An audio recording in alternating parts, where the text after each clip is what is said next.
এরে গোলাম, আল্লাহর নবী হাদিসে পাকের মধ্যে জানায়া দেয়, তারাকতু ফিকুম আমরান লান তাদিল্লু মা তামাসসাকতুম বিহিমা।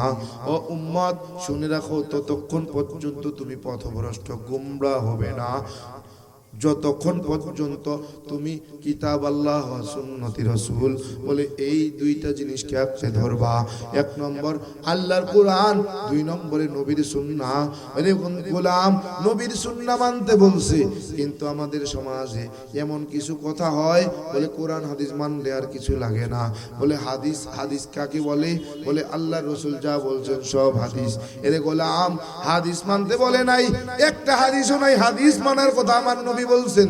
আমার নবী প্রত্যেকটা হাদিসের মধ্যে বলছেন, মানা হাব্বা সুন্নাহ ফাকাদ হাব্বা ও মানা হাব্বা কানা মা'ফিল জান্নাহ।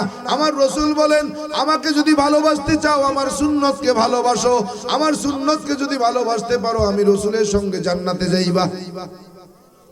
এখানেও বলেন হাদিস মানা লাগবে না। এরে গোলাম বলে, এক নম্বরে কোরআন আর দুই নম্বরে সুন্নাহ।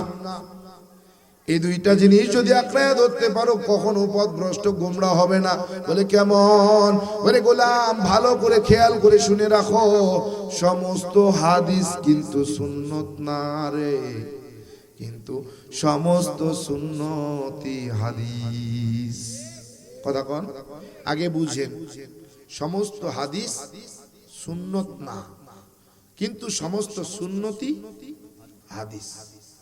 ভালো করে বুঝেন, সমস্ত হাদিস সুন্নত না, কিন্তু সমস্ত সুন্নত হাদিস। এজন্য আমার রাসূল বলেন, হাদিস না কোরআন এবং সুন্নাহকে আঁকড়ে ধরো, কখনো পথভ্রষ্ট গোমরাহ হবে না। সময়ের দৃষ্টি কুরআন ও সুন্নাহর কথা বলে। কি মানতে বলছে? কোরআন আর হাদিস না কোরআন আর সুন্নাহ? কোরআন সুন্নাহ। বলে কেন হাদিস মানবো না? বলে সব হাদিস তোমার আমার জন্য আমলের না।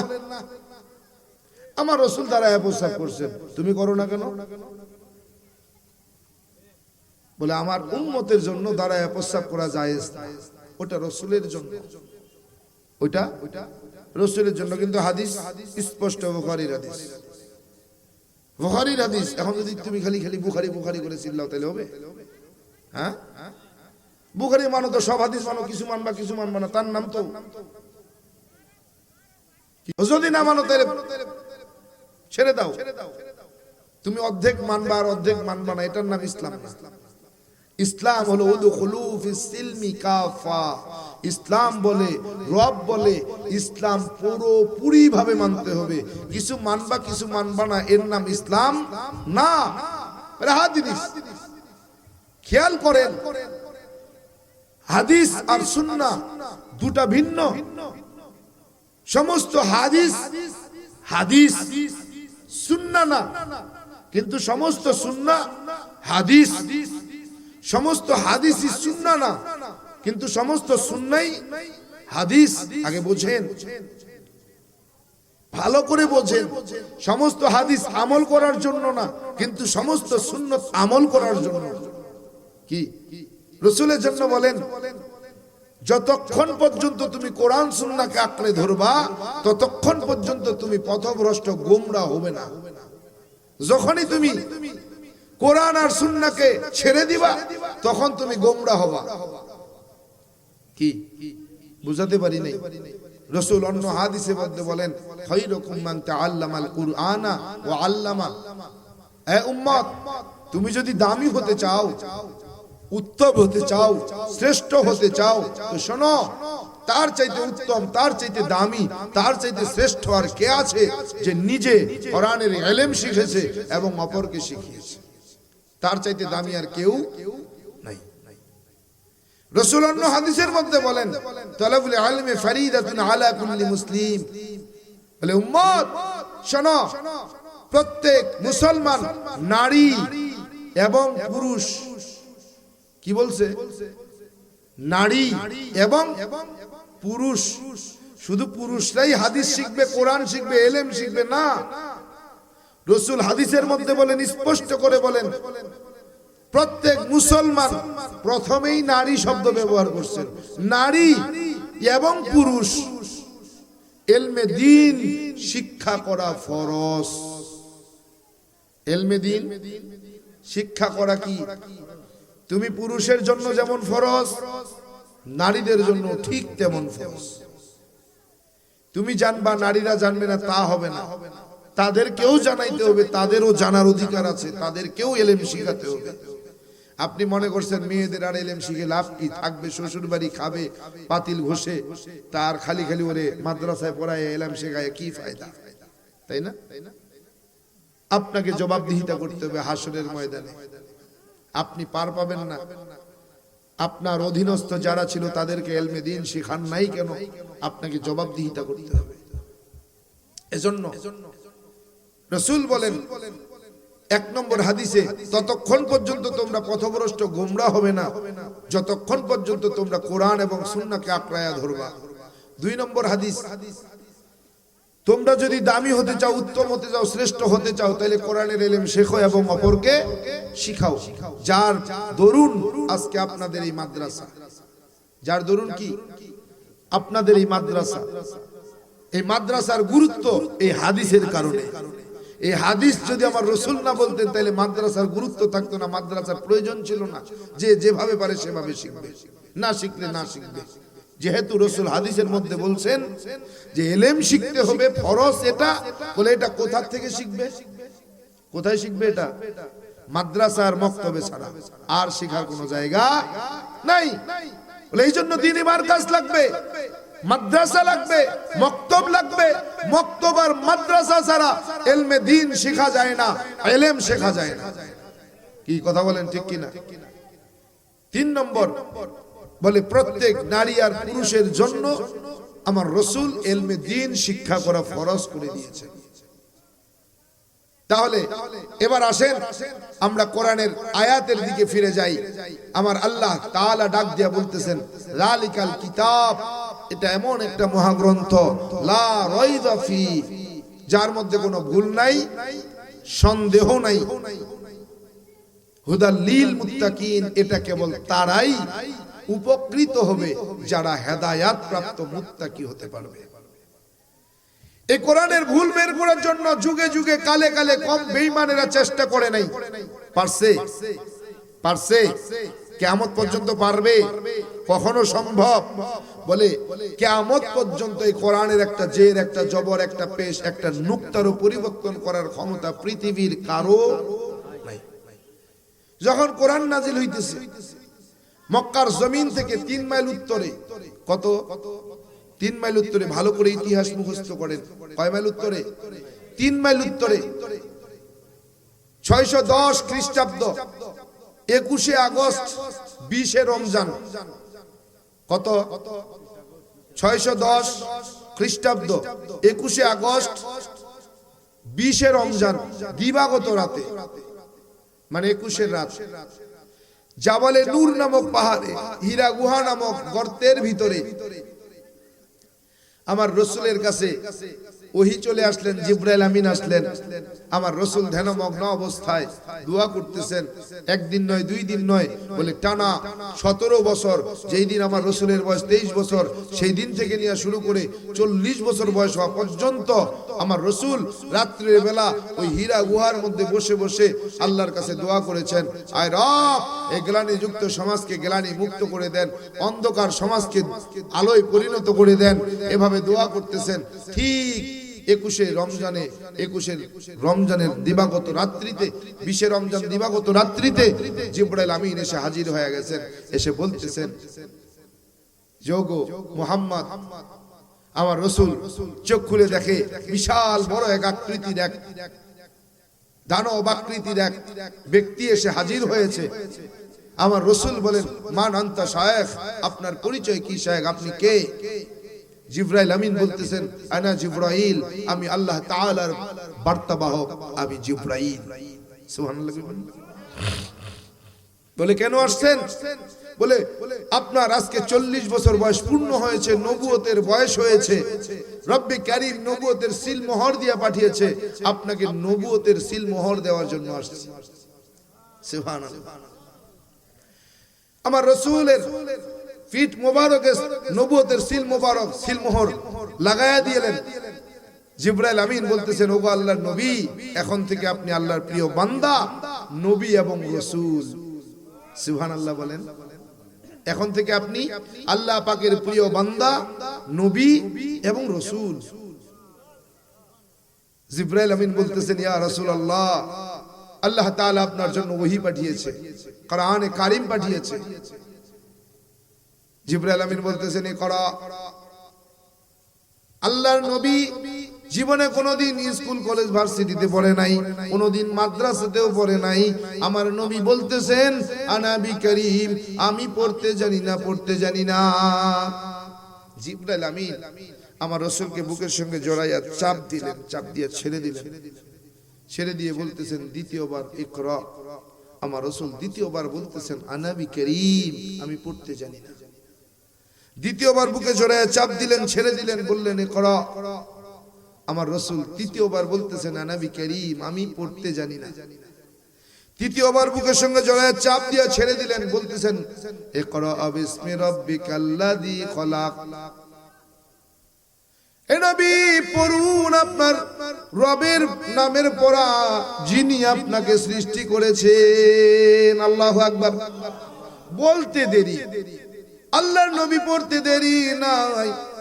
আল্লাহর নবী পড়তেছেন, ইকরা বিসমি রাব্বিকাল্লাযী খলাক, খলাকাল ইনসানা মিন আলাক, ইকরা ওয়া রাব্বুকাল আকরাম আল্লাযী আল্লামা বিল কলাম।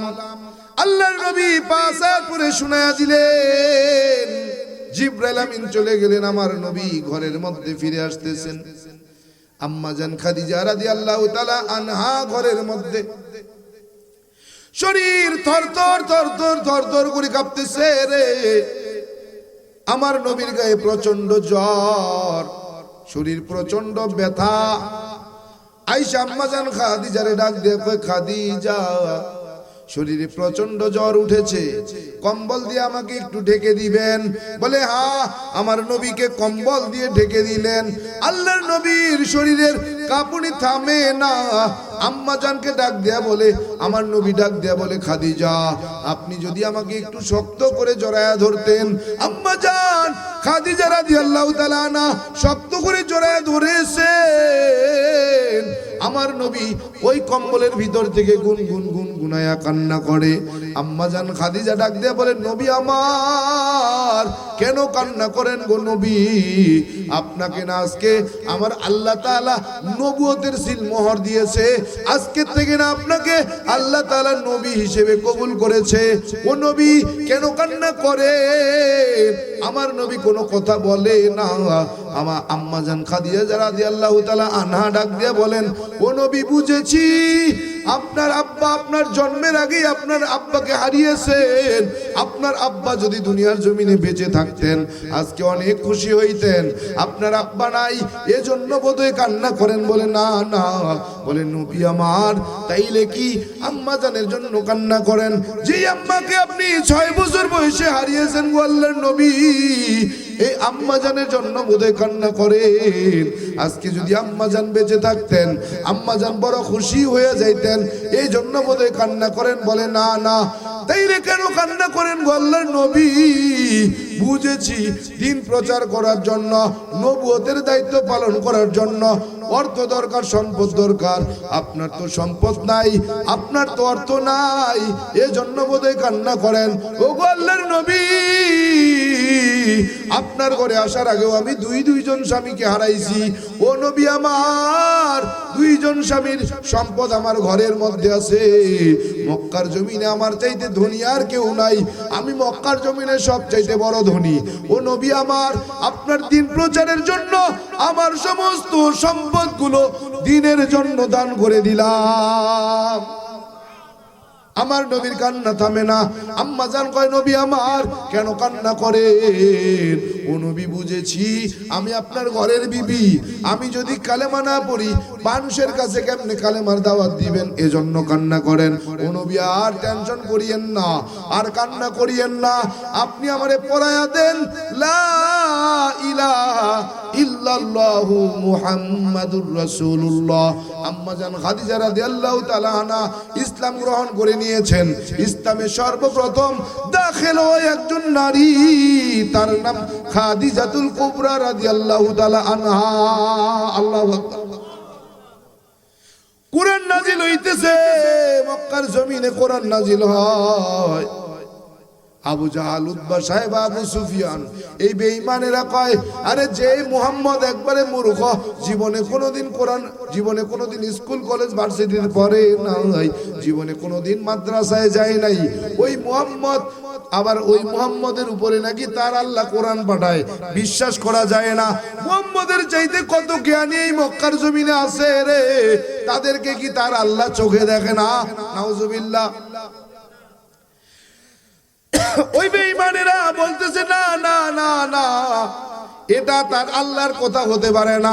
মক্কার জমিনে তার চাইতে অনেক বড় বড় শিক্ষিত আছে, যদি তার আল্লাহ কোরআন পাঠাইতেই চায় তাইলে তাদের কাছে পাঠাবে, কেন একজন অশিক্ষিত মূর্খর উপরে কোরআন পাঠাবে? না না, বিশ্বাস করা যায় না। এই কোরআনটা যে কোরআনের কথা বলে রে, যেই ছন্দগুলো শোনায়, এই ছন্দগুলো কোনো আল্লাহর কথা নয় রে, এই কথাগুলো তার ভ্রান্ত কল্পনা কাহিনী, ইচ্ছা ছাড়া আর কিছু হয় না। নাউজুবিল্লাহ। আমার নবী চিন্তিত হয়ে গেছেন। সূরা কাউসার নাজিল হয়েছে। কি সূরা কাউসার নাজিল হয়েছে? আল কাউসার, এই সূরাটা আমার নবী কাবার দেওয়ালের মধ্যে লিখে দিয়েছে। আবু জাহেল যায়, উতবা, সাইবা, আবু সুফিয়ান যায়, আবু লাহাব যায়, আর তাকায়া তাকায়া দেখে কি সুন্দর ছন্দ। ইন্না আতাইনাকাল কাউসার ফাসাল্লি লিরাব্বিকা ওয়ানহার ইন্না শানিআকা হুয়াল আবতার। কি সুন্দর ছন্দ দেখা যায় রে, এই ছন্দটা নাকি তার আল্লাহ পাঠাইছে। এরকম ছন্দ তো আমরাও কত বানাইতে পারি। আবু জাহেল, উতবা, সাইবা, আবু সুফিয়ান আমার নবীকে চ্যালেঞ্জ দিয়েছে, রে ও মুহাম্মদ, তুমি যে ছন্দ শোনাও, তুমি যে কোরআনের কথা বলো, এরকম ছন্দ, এরকম কোরআনের কথা আমরাও বানাইতে পারি। বলে বানাইতে যদি পারেন তাইলে বানায়া দেন। আল্লাহ তাআলা ওহী নাজিল করে জানায়া দিলেন, ফা ইল্লাম তাফআলু ওয়া লান তাফআলু ফাত্তাকুন নারাল্লাতী ওয়াকুদুহান নাস ওয়াল হিজারা। বলে ও বেঈমানেরা, শুনে নাও, যদি তোমরা সত্যবাদী হও তাইলে তোমরা কোরআনের ছোট্ট একটা সূরা 3 লাইন বিশিষ্ট একটা ছন্দ বানায়া দেখাও। আল্লাহ তাআলা পরের আয়াতের পরের অংশে যায় বলেন, ওয়ালান তাফালু, না না, কখনোই তারা তা পারবে না। যদি তারা না পারে, তারা যেন ওই জাহান্নামের আগুনকে ভয় করে, যেই জাহান্নামের আগুনকে প্রজ্বলিত করা হবে মানুষ আর পাথর দিয়া। আবু জাহেলরা চ্যালেঞ্জ গ্রহণ করছে। চ্যালেঞ্জ গ্রহণ করার পরে ওই সময়ের বড় কবি, সাহিত্যিক, লেখক, গবেষক সবগুলোরে নিমন্ত্রণ করছে। দাওয়াত দিয়া নিয়া ডাক দেয়া কয়, মুহাম্মদ যে ছন্দ শোনায়, মুহাম্মদ যে কোরআনের কথা বলে, এরকম কোরআনের কথা, এরকম ছন্দ কি তোমরা বানাইতে পারবে? বলে হ্যাঁ, কোনো ব্যাপার না। বলে শুরু হয়ে গেল। 1 দিন যায়, 2 দিন যায়, 3 দিন যায়, 7 দিন যায়, 15 দিন যায়, না না না না, কোনো ছন্দ তৈরি হয় না। 7 দিন 15 দিন পরে যাইয়া ওই সময়ের বড় কবি, বড় সাহিত্যিক, বড় লেখক একটা লাইন বানাইছে। না 3 লাইন হয় নাই, 1 লাইন বানাইয়া সূরা আল কাউসারের 3 লাইনের সঙ্গে 4 লাইনের একটা ছন্দ মিলাইছে। 4 লাইনের ছন্দ মিলাইয়া মুহাম্মাদের কাছে যায় কয়, এই মুহাম্মদ, তুমি যে কোরআনের কথা বলতেছিলা, আমরা 3 লাইন হয়তো বানাইতে পারি না ভাই, 1টা লাইন বানাইয়া 4 লাইনের একটা ছন্দ মিলাইয়া দিলাম। বলে কি? বলে ইন্না আতাইনাকাল কাউসার ফাসাল্লি লিরাব্বিকা ওয়ানহার ইন্না শানিআকা হুয়াল আবতার হাদাল কালামি লাইসা মিনাল বাশার। আল্লাহু আকবার। একটা লাইন বানাইছে কি? বলে হাদাল কালামি লাইসা মিনাল বাশার। এই মক্কার জমিনের বেঈমানেরা শুনে নাও, শুনে নাও, এটা মুহাম্মদের কল্পনা কাহিনী, মনের কোনো ভ্রান্ত ধারণা না, এটা মুহাম্মদের লেখা কোনো ছন্দ না রে। এই ছন্দটা সরাসরি আসমানের মালিক জমিনের মালিক আল্লাহ থেকে নাজিল হওয়া। পারছেনি মিথ্যা করতে, প্রমাণ করতে পারছে। যুগে যুগে কালে কালে ওই বেঈমানেরা কম কোরআনের ভুল বের করতে চেষ্টা করে নাই, পারছে। কিয়ামত পর্যন্ত পারবে? কখনোই না, কোশ্চিন কালেও সম্ভব হবে না। কথা বলেন ঠিক কিনা? এরে গোলাম, ডক্টর মরিস বুখাইলি কোরআনের ভুল বের করবে না? না, ভুল বের করতে পারে নাই। না পাইরা শেষ কালেমা পড়ে মুসলমান হয়েছে রে Neil Armstrong, Edwin Aldrin, Michael Collins, তিন ইসলামের ইতিহাসের দার্শনিক, তিন পণ্ডিত, তিন গবেষক গবেষণা করতে যাইয়া, ইসলামের ইতিহাসের গবেষণা করতে যাইয়া দেখলো ইসলামের ইতিহাসের মধ্যে মুহাম্মদ নবীর শাহাদত আঙ্গুলের ইশারায় নাকি 4 খণ্ড হয়েছে। বলে এটা বিশ্বাস করা যায় না, বইয়ের কথা বিশ্বাস হয় না, বাস্তবে প্রমাণ দেখা করা লাগবে। বলে কি করতে হবে? বলে চাঁদে যাব, চাঁদে যাইয়া ওই চাঁদের ভিতরে দেখা আসবো ঘটনা সত্য না মিথ্যা, এর সত্যতার কোন নমুনা আছে কিনা, এই মুহাম্মদ সত্যি বলছে নাকি মিথ্যা বলছে রে।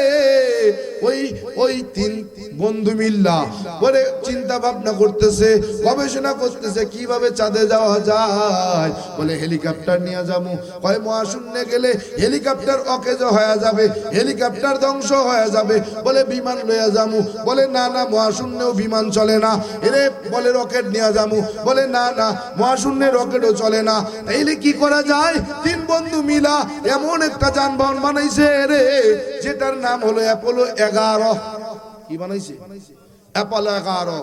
এটা এমন একটা শক্তিশালী যানবাহন, বলে এটা মহাশূন্য আর বুঝে না, জমিন আর আসমান বুঝে না রে, এটা মহাশূন্যও চলতে পারে এমন একটা যানবাহন নবযান বানাইলো, যেই নবযানের নাম অ্যাপোলো 11। এই অ্যাপোলো 11 নিয়া ওই এই Neil Armstrong, Edwin Aldrin, Michael Collins তিন বন্ধু মিলা এই যানবাহনটা বানাইয়া রেডি কইরা কয় কি দিয়া দেখমু, দেখার জন্য তো একটা যন্ত্র দরকার। বলে অনুবীক্ষণ যন্ত্র। বলে অনুবীক্ষণ যন্ত্রের পাওয়ার কত? বলে একটা বালুকণা যদি অনুবীক্ষণ যন্ত্রের সামনে ধরা হয় বলে স্পষ্ট বোঝা যায়। বলে না না, এর থেকেও অত্যাধুনিক যন্ত্র লাগবে। বলে কি? বলে এটার নাম হলো মাইক্রোস্কোপ। বলে এর পাওয়ার কত? বলে একটা বালুকণা 70 খণ্ড করার পরে 1 খণ্ড যদি মাইক্রোস্কোপের সামনে দেওয়া হয় স্পষ্ট বোঝা যায়। বলে মাইক্রোস্কোপ বানাইয়া ওই Neil Armstrong, Edwin Aldrin, Michael Collins তিন বন্ধু মিলা আমেরিকার সময় সকাল 10টায় অ্যাপোলো 11 নিয়া উড্ডয়ন করেছেন। আমেরিকার সময় দুপুর 1টার সময় চাঁদের পৃষ্ঠদেশে পৌঁছেছেন, এখনো চাঁদের মধ্যে প্রবেশ করে নাই। হঠাৎ করে আজানের ধ্বনি ওই মহাশূন্যে চাঁদের কাছে শোনা যায়। নীল আর্মস্ট্রং দুনিয়ায় এসে যখন ইসলাম গ্রহণ করেছেন, দুনিয়ার আমেরিকার মানুষগুলো বলতেছে নীল আর্মস্ট্রং রে, কি তুমি চাঁদের মধ্যে দেখে আসতে যেই কারণে ইসলাম গ্রহণ করলে? নীল আর্মস্ট্রং বলতেছেন চাঁদের 500 দেশে পৃষ্ঠ দেশে যখন পৌঁছাইলাম, আমেরিকার জমিনে দুপুরে মুসলমানগুলো নামাজ পড়তো, যেই নামাজের আজান দিত রে, ওই আজানের ধ্বনি আমি চাঁদের পাশে দাঁড়ায়া দাঁড়ায়া শুনতেছিলাম। চিন্তা করলাম চাঁদের মধ্যে কি কোনো বসতি আছে, কোনো মানুষ বসবাস করে? না না, দেখা দরকার। বলে চাঁদের ভিতরে প্রবেশ করলাম, ভিতরে প্রবেশ করে খুঁজতে লাগলাম, গোটা চাঁদের মধ্যে ঘুরে ঘুরে দেখলাম না না না, ওই চাঁদের ভিতরে কোনো মানুষ নাই। তবে হ্যাঁ, আমি যেই দিক দিয়ে যাইতেছিলাম তাকায় দেখি জমিনে, চাঁদের জমিনের উপর দিয়া কে যেন মাত্র হেঁটে হেঁটে হেঁটে হেঁটে গেছে, তার পায়ের হাঁটার ছাপ, পায়ের ছাপ এখনো চাঁদের ভিতরে পড়ে আছে। বলে আমি খুঁজতে শুরু করলাম, যেই কাজে গেছি যে আসলেই মুহাম্মদের শাহাদত আঙ্গুলের ইশারায় চাঁদ 2 খণ্ড হয়েছে, এর কোনো নমুনা পাওয়া যায় কিনা। বলে মাইক্রোস্কোপ সেট করলাম, সেট করে আমি খুঁজতে লাগলাম কোথাও কোনো নমুনা পাওয়া যায় কিনা।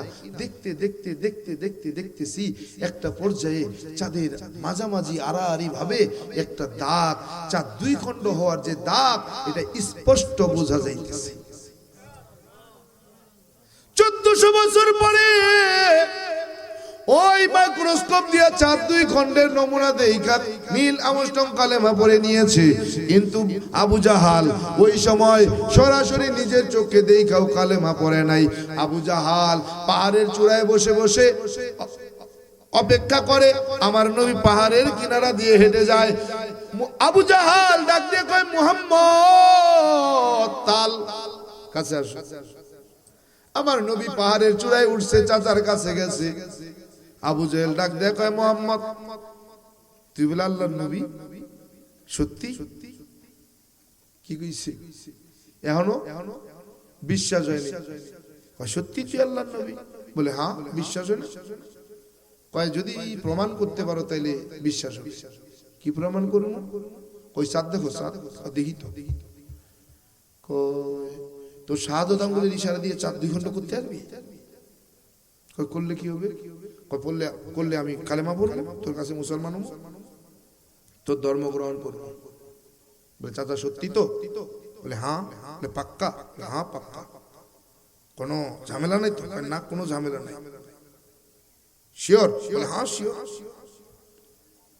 আমার নবী আল্লাহর কাছে বলতেছে, রব আমার আল্লাহ,